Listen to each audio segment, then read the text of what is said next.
it's Mr. Toe the Gamer, and welcome to my first countdown. Now you're probably thinking, why is this guy doing a countdown as a small YouTuber? Well, this is something I've wanted to do for a long time, so you'll just have to deal with it, as well as all the other people watching this. Anyway, my first countdown is to rank the boards in Mario Party 1. Each character got their very own board, and some of them, like Yoshi's Tropical Island or DK's Jungle Adventure, fit very well to their respective character. But others, like Luigi's Engine Room, don't seem to mush well with their respective character. But I'm not here to rant about the boards and whether or not they fit with the character they are representing. I'm here to rank the boards as a whole. Just want to say a couple things. 1. These are my opinion, so don't take it too seriously, and you can express your favorite boards in the comments below. 2. Since this is my first countdown, don't expect it to be the most spectacular thing you've ever watched, but it doesn't have to be that way to be enjoyable, doesn't it? And 3. Minigame Mound and Pot of Skills will not count. They are not actual boards, but rather minigame fests. With that out of the way, let's get to the list. Number 8. Taking the bottom of the list is Wario's Battle Canyon. Obvious last place is obvious. This board gets last place on yet another board ranking of this game. No, but seriously, this board deserves last place as the gimmick is just awful. You travel through 5 islands in a clockwise direction. After a couple of spaces, a bomb will take you to a cannon and shoot you to a random space on the next island. The island you go to isn't random, but unless you are a timing master, the space you land on is. You have next to no control as to where you're gonna land, and because of this, you can skip board events like Koopa, Boo, and hell, even the star. And trust me, it sucks when you do, because you know what happens if you miss these events? You have to go all the way around to every other island in order to get another shot. The happening spaces will reverse the pattern of the islands you will go to, which can help if you are one island after the one you wanted to go to. The 5th island has Bowser, who will make you pay 20 coins and take you to a random island. And the star can appear there.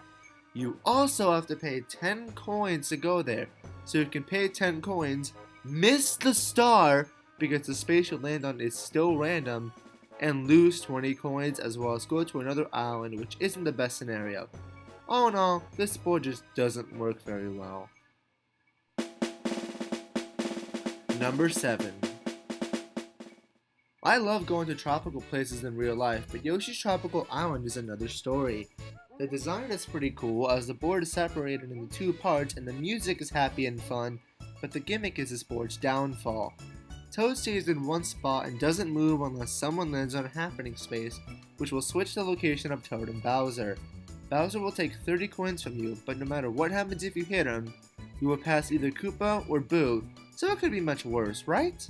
To get to another island, you will have to pay a Thwomp a minimum of 1 coin, but if you pay him the minimum, let's say you pay 1 coin, then the minimum will be 2 coins to pay, and it can go to as much as 50 coins.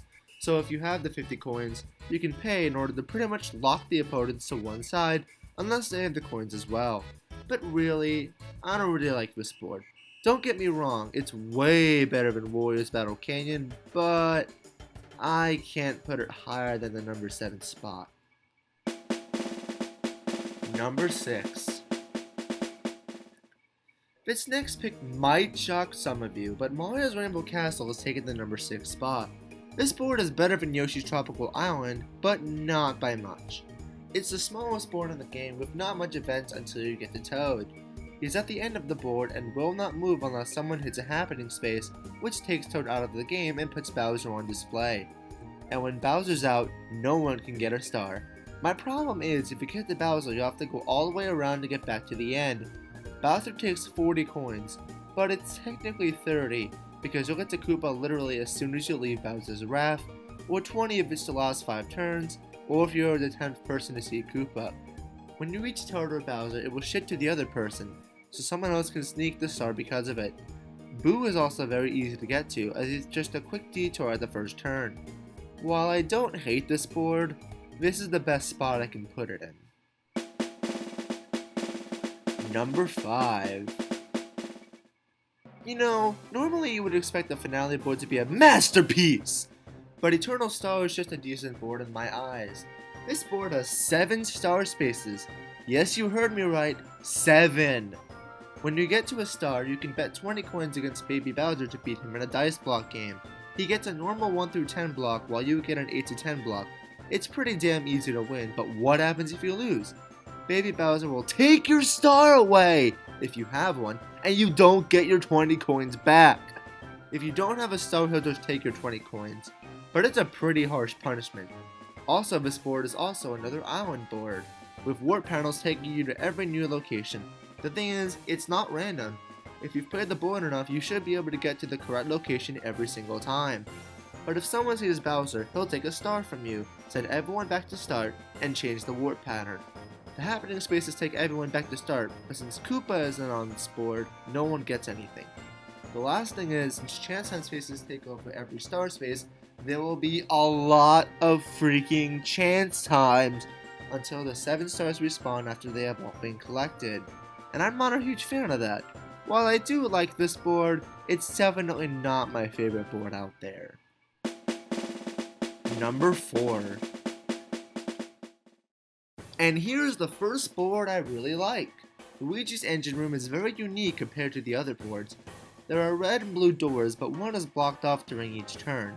They shift after each turn, so one turn blue doors can be opened, while on the next, the red doors are open. There is also a robot guy, and if you pay 20 coins to him, he'll make the blue doors open and the red doors close if the red doors are open that turn, and vice versa if the blue doors are open that turn. Bowser takes 19 coins from you, which isn't as terrible as it could have been.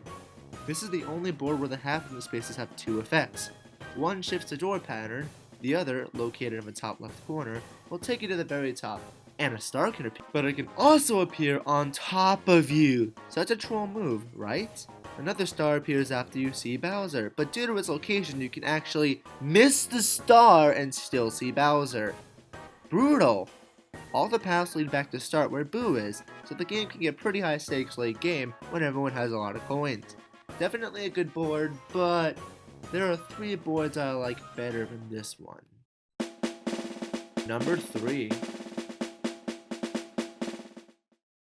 So this next pick is for a pretty tame board for probably the craziest character in this game. DK's Jungle Adventure is what a 1-star difficulty should be.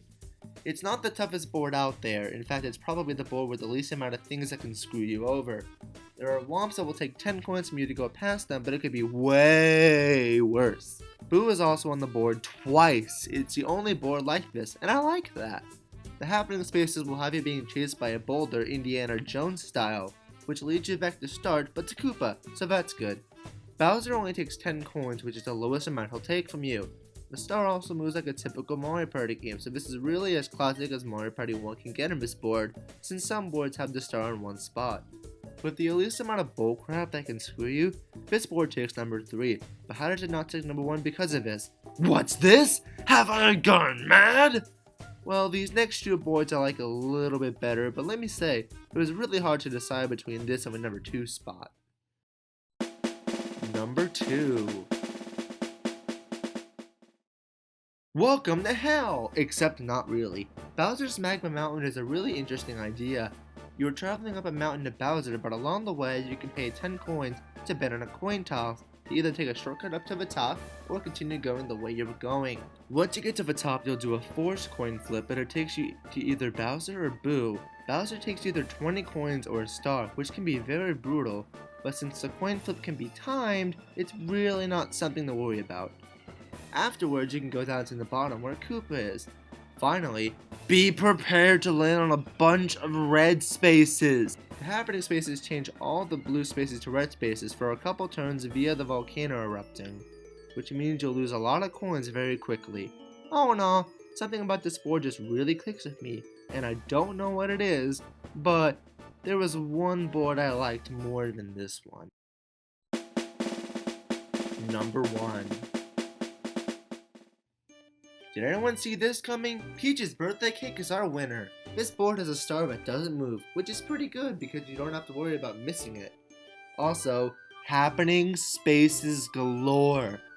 The happening spaces do nothing unless you have 30 coins, and if you have those coins, a Goomba will offer to take the coins in exchange for a star-stealing piranha plant, which can be really helpful late game. After a couple spaces, a Goomba will force you to give up 10 coins to pick a red, blue, yellow, or green seed. 3 lead to Toad, 1 leads to Bowser, who takes 20 coins from you by giving you a fake cake. You then go back to Goomba and pick a seed that hasn't been picked yet, until all have been picked, which will then reset the seeds.